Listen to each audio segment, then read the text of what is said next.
Luna sat in the dimly lit Forrester guest house, trembling as the rain lashed against the window. Her mind was spinning with the weight of a secret she could no longer keep. For weeks, she had been tormented by the truth, trying to find the courage to confess the identity of her unborn child's father. The tension in Los Angeles had reached a breaking point. Whispers in the Forrester Creations hallways, side glances from Hope, questions from Lee that sliced like glass, and Carter's endless calls that went unanswered. Everyone had an opinion. Everyone had suspicions. But no one knew the full truth, not until now. Luna finally realized that silence was more dangerous than honesty. The time had come to face everything, the judgment, the heartbreak, and the destruction her confession might bring. She took a deep breath as she looked down at her shaking hands, her engagement ring glinting faintly in the soft lamplight. The reflection of that ring made her stomach twist because it was a symbol of a promise she could no longer keep. The man she was supposed to build a future with wasn't the father of her child. Every time she looked into his eyes, she saw kindness and trust, the very things she was about to shatter. The walls of the house seemed to close in as she heard the faint hum of a car pulling into the driveway. She knew it was him. She knew Carter was coming, and that tonight would change everything. Meanwhile, at Forrester Creations, tensions had been mounting. Ridge and Brooke were still in the design room, debating whether Luna's disappearance was a sign she was hiding something, while Steffi paced near the door, her arms crossed tightly. "Something's not right," Steffi murmured. "She's been avoiding everyone. She's missing meetings, and her phone's always off. I don't trust it." Brooke sighed, sensing the storm brewing. "She's young, Steffi. Maybe she's overwhelmed. Being pregnant isn't easy, especially under this kind of spotlight." Ridge looked up from his sketchpad, concern in his eyes. "You think she's hiding something about the baby?" Brooke hesitated, then nodded slightly. "I think she's hiding something about the father." Back at the guest house, Carter entered quietly, the air thick with tension. "Luna," he said softly, noticing her pale face and swollen eyes. "You asked me to come. What's wrong?" Luna turned slowly, her hand instinctively resting on her belly. Her lips quivered as she tried to form words, but her throat was too tight to speak. "Carter," she whispered, "I can't do this anymore. I can't lie to you. I need to tell you the truth about the baby." His expression softened as he stepped closer, reaching out to touch her hand. "Hey, whatever it is, we'll get through it. I told you I love you. You and this baby are my family now." But his comforting words only made her tears fall faster. Luna shook her head violently, backing away. "No, Carter, you don't understand. You can't say that until you know the truth. You don't deserve this pain, and I've been so scared of losing you, but keeping this secret, it's killing me." Carter's smile faded as a deep frown took over his face. "Luna, what are you saying?" The silence between them stretched, heavy with dread. Finally, Luna's voice cracked through the air. "You're not the father." The words echoed through the room like a thunderclap. Carter's face went blank, his heart seeming to stop. "What did you just say?" he asked, his tone trembling between disbelief and fury. Luna's hands shook as she tried to steady her voice. "I didn't mean for it to happen. I didn't even know until the doctor told me. The timing, the test results, it's all clear now." She swallowed hard, tears streaking down her cheeks. "Carter, I'm so sorry. I wanted to tell you sooner, but I didn't know how." Carter stepped back as if he'd been hit, his voice rising. "Then who, Luna? Who is the father of your child?" Her silence said more than words ever could. Carter's chest heaved with anger as he realized she wasn't just struggling to speak, she was terrified. "Luna," he demanded, "look at me. Tell me who it is." She finally lifted her gaze, eyes shimmering with guilt. "It's Zende." Carter's entire world shattered in an instant. He froze, unable to breathe. "Zende," he whispered, almost choking on the name. "My cousin? My own family?" Luna nodded weakly, her shoulders trembling. "It happened once. It wasn't supposed to. I was confused. We were both drinking that night after the Forrester celebration. I thought you and I were over for good. It was a mistake. A terrible, awful mistake, but I found out I was pregnant weeks later, and the tests confirmed it. Carter, I wanted to tell you, but you were so happy, so ready to be a father, and I couldn't destroy you like that. Carter's face contorted with anguish. He turned away, pressing his fist against his mouth to muffle the sob building in his throat. You destroyed me the moment you lied, he said hoarsely. Do you have any idea what this means? I trusted you. I defended you when everyone doubted your loyalty to me. I believed every word you said. Luna stepped forward, pleading through tears. I never meant to hurt you. I swear, Carter, I didn't plan any of this. It was a moment of confusion, and it's haunted me ever since. I love you, not Zende. You have to believe that. But Carter was beyond reason now. He turned sharply toward her, his eyes filled with betrayal. Love? You don't love someone and carry another man's child behind their back. His words sliced through the air like a knife. Luna sobbed harder, crumbling to the floor. I was scared. I didn't know how to face it. I kept hoping maybe the tests were wrong, that maybe you were the father after all. But when I saw the DNA results, I couldn't keep pretending.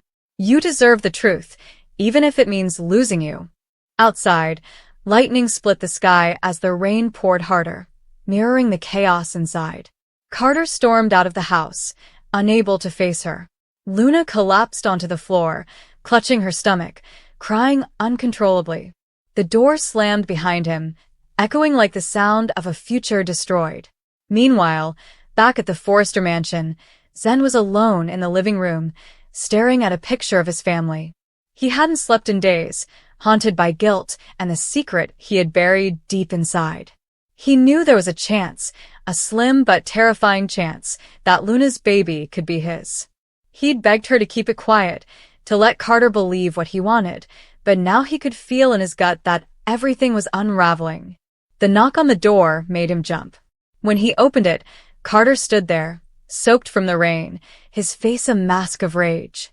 Before Zende could say a word, Carter punched him square in the jaw. You disgusting liar, Carter shouted as Zende stumbled back. You slept with her? You slept with the woman I loved, while pretending to be my friend. My family? Zende wiped the blood from his lip, eyes filled with regret. Carter, I never meant to hurt you. It was one night. We both made a mistake. Carter lunged forward again, grabbing Zende by the collar. You ruined everything, he roared. You had everything, a career, respect, a future, and you threw it away for this? Zende didn't fight back. His voice cracked as he whispered. She didn't deserve the blame alone. I should have come clean too. I thought maybe the baby wasn't mine. I hoped it wasn't. But if it is, I'll take responsibility.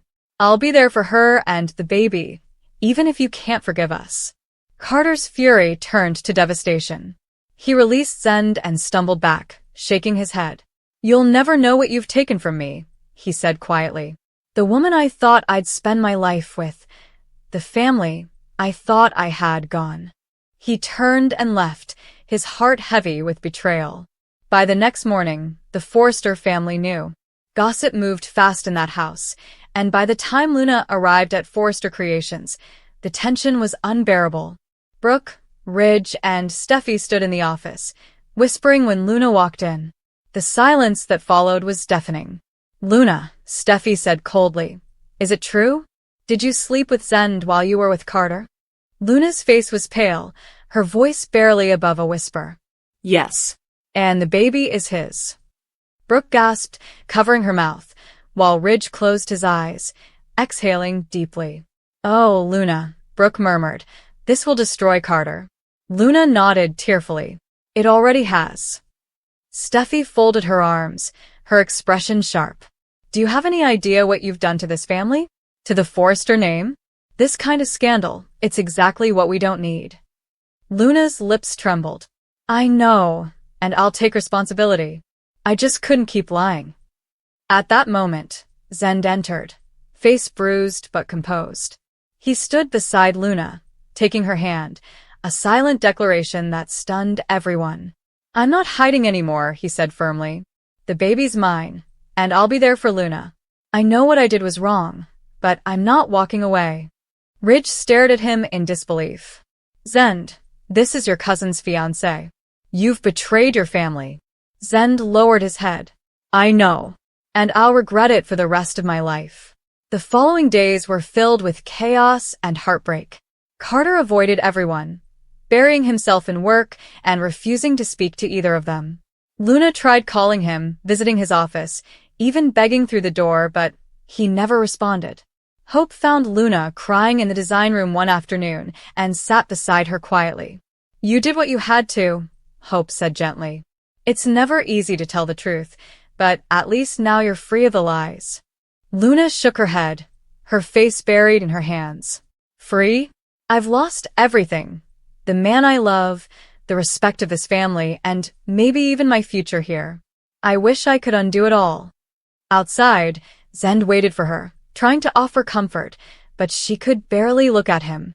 You said you'd take responsibility, she whispered, but what does that even mean now? Everyone hates us. Carter won't even look at you. Zende placed his hand over hers.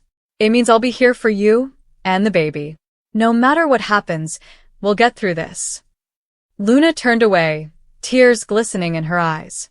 I don't even know if I can forgive myself. Meanwhile, Carter stood alone on the terrace at the Forrester estate that evening, staring out into the city lights. Ridge approached quietly, his expression heavy. You don't have to do this alone, Ridge said softly. Carter didn't turn around. How can I ever trust again, Ridge? How can I ever love again when the two people I cared about most betrayed me? Ridge sighed, placing a hand on his shoulder. You survive. You move on. You rebuild. You've been through worse, Carter. Don't let their mistake define you. Back in her small apartment later that night, Luna wrote a letter she knew Carter might never read. I never meant to destroy you. I loved you more than I can ever explain. I just wish love had been enough to erase the truth. Maybe one day, when the pain fades, you'll forgive me, or at least remember that I tried to make it right. She placed the letter in an envelope, leaving it on his doorstep before disappearing into the darkness.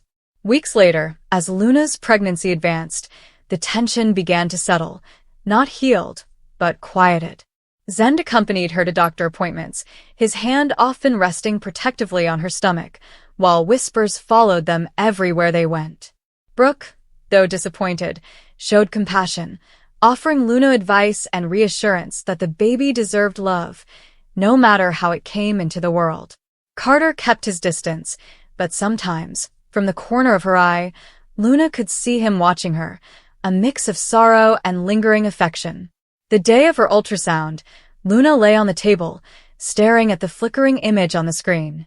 For the first time, she smiled genuinely. That's our baby, she whispered, her heart swelling despite everything. Zende squeezed her hand gently. Our baby, he repeated softly.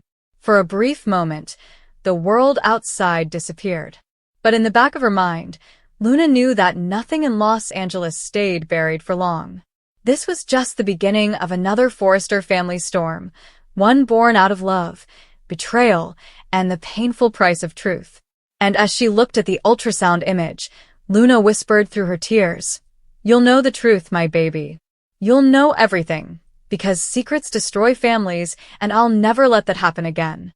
Outside the clinic, Carter watched from a distance, hidden behind a line of trees. His heart ached as he saw Zende's arm around Luna. He turned away, the memory of her confession replaying in his mind. The woman he once loved was gone, but deep inside, part of him still cared, part of him always would. And as he walked into the rain, one final thought haunted him. The truth always comes with a price, and love is never simple in this family. Thus, the Forrester saga continued, another chapter of heartbreak and redemption, where Luna's confession became a wound that would shape every life around her. She had told the truth at last, but in doing so, she had torn open the very fabric of the Forrester legacy. And yet, in her heart, she knew one thing for certain. Truth, no matter how painful, was the only way to finally be free. The opulent silence of the Forrester mansion was a lie. It was the kind of quiet that came not from absence, but from the sheer, suffocating weight of unspoken truths. In the grand living room, where crystal decanters caught the dying Los Angeles light and priceless art adorned the walls, a storm was brewing, tethered only by the fragile thread of one young woman's courage. Luna Nozawa sat perched on the edge of a silk-upholstered settee, her hands folded protectively over the gentle, undeniable swell of her abdomen. The small, life-affirming curve was a stark contrast to the flat, chiseled planes of the man standing before the fireplace, his back to her, his posture rigid with a tension that seemed to vibrate through the very air. That man was Bill Spencer. Dollar Bill. The media mogul, the corporate raider, the man who had built an empire on a foundation of ruthless ambition and unapologetic desire. He turned, his signature smirk absent, replaced by a rare, unsettling gravity. His eyes, usually gleaming with predatory confidence, were shadowed with a confusion that bordered on pain. Across from Luna, on a matching armchair, sat his son, Liam Spencer. Liam's face was a heartbreaking canvas of loving concern and bewildered hurt, his gaze fixed on Luna, his fiancée, the woman he believed was carrying his child. He had built a future in his mind, a future of bedtime stories and first steps, a future where the ghosts of their past were finally laid to rest. He reached out, his hand covering Luna's. "Luna, whatever it is," Liam said, his voice soft, a desperate attempt to calm the tempest he sensed was coming. "We can handle it. Together. I love you. This baby is a blessing, no matter what." Luna's eyes, dark and luminous with unshed tears, flickered from Liam's honest face to Bill's imposing figure. She loved Liam with a purity that sometimes frightened her. He was her safe harbor, her moral compass in the dizzying, often treacherous world of the Los Angeles elite. But the life growing within her was a testament to a different, far more dangerous and complicated story. For weeks, she had tried to bury the memory, to convince herself that the hazy, surreal events of that fateful night were a dream, a trauma-induced fantasy. But the baby was real. And every flutter, every kick, was a reminder that the truth, no matter how deeply buried, always finds a way to the surface. The catalyst for this confrontation had been a seemingly innocuous comment from Poppy Nozawa, Luna's mother, earlier that day. A passing remark about unexpected connections and the strange paths fate weaves, made while looking at a photograph of Bill from years ago. It had been the final, splintering crack in the dam of Luna's denial. She could no longer live the lie. The guilt was a physical weight, crushing her spirit, poisoning the joy of her pregnancy. She knew that in speaking her truth, she would detonate a bomb at the very heart of two families, the Spencer and the Forrester clans. She would shatter Liam's heart, humiliate Bill, and unleash a scandal that would ripple through the entire city.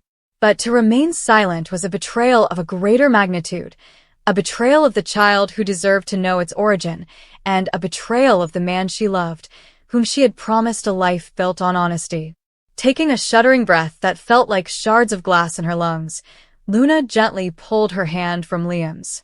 The loss of contact felt symbolic, a severing of the innocence of their relationship. "Liam," she began, her voice a fragile whisper. "There's something I have to tell you. About that night. The night of the gala at the museum." Liam's brow furrowed. "The night we got back together? The night this little miracle happened." He gestured to her stomach, a hopeful, desperate smile touching his lips. A single, hot tear escaped and traced a path down Luna's cheek. "No, Liam." "That's what I let you believe. What I wanted to believe. But it's not what happened." Bill, who had been observing the exchange with a growing sense of dread, finally spoke, his voice a low, commanding rumble. "Luna, what are you talking about? That was a night of celebration. You and Liam found your way back to each other. It was the start of something good." Luna turned her tear-filled gaze to him, and for the first time, Bill saw not the sweet, somewhat naive young woman his son loved, but a person carrying a profound and terrible knowledge. The directness of her look unsettled him deeply. "It wasn't the start, Bill," Luna said, her voice gaining a sliver of strength, a desperate resolve. It was the end. The end of the truth. The room grew colder. Liam leaned forward, his confusion morphing into alarm. Luna, what do you mean? We were together that night. I remember. I remember it was perfect. You remember what you needed to remember, she whispered, her words laced with a profound sorrow. Because what really happened, it was a mistake. A horrible, beautiful, life-altering mistake. She closed her eyes, and the memory, which she had fought so hard to suppress, came flooding back with the force of a tidal wave. She could almost smell the expensive perfume and champagne in the air, feel the crush of the crowd. She had been so happy that night, so sure that she and Liam were finally on solid ground. But then, she had drunk from a cocktail she hadn't ordered. A gift, the waiter had said, from a secret admirer. The world had quickly dissolved into a kaleidoscope of distorted sounds and swirling colors. Her thoughts became muddled, her body felt both heavy and weightless. She remembered needing air, stumbling towards a secluded balcony, then a private lounge. I wasn't myself, Luna continued, her eyes still shut, as if narrating a nightmare. Someone had put something in my drink. I was disoriented. I could barely stand. I was scared. Liam's face paled. What? Why didn't you tell me? Why didn't you come to me? I couldn't find you, she said, her voice breaking. The room was spinning. I thought I was going to be sick. I found a quiet room, a dark office upstairs. I just wanted to lie down, to wait for it to pass. She opened her eyes now, and they were no longer looking at Liam. They were fixed, with a terrifying and unwavering intensity, on Bill Spencer. Bill felt a cold dread trickle down his spine. He remembered that night, too. He remembered the gala. He remembered a fleeting, confusing encounter. He had dismissed it, buried it under a mountain of business deals and his own complicated life. But now, as Luna's gaze pinned him, the fragments began to reassemble in his mind. I was in that room, Luna said, her voice dropping to a near whisper, yet every syllable was crystal clear in the tense silence. And then the door opened. Liam was shaking his head, a frantic, denialist motion. No. No, Luna, stop. Whatever you're about to say, just stop. But she couldn't. The truth was a living thing inside her, clawing its way out. A man came in. He was also not quite himself. He'd been drinking. He saw me there, and he was concerned. He said I looked lost. He said he would take care of me. Bill's jaw tightened. A muscle twitched in his cheek. His own memory was a blur of whiskey and ambition, but a face was emerging from the haze. Luna's face, pale and beautiful and vulnerable. He remembered the scent of her perfume, the feel of her silk dress under his fingers. He had thought it was a dream, a fantasy born of too much alcohol and the intoxicating power of the night. A forbidden, reckless fantasy.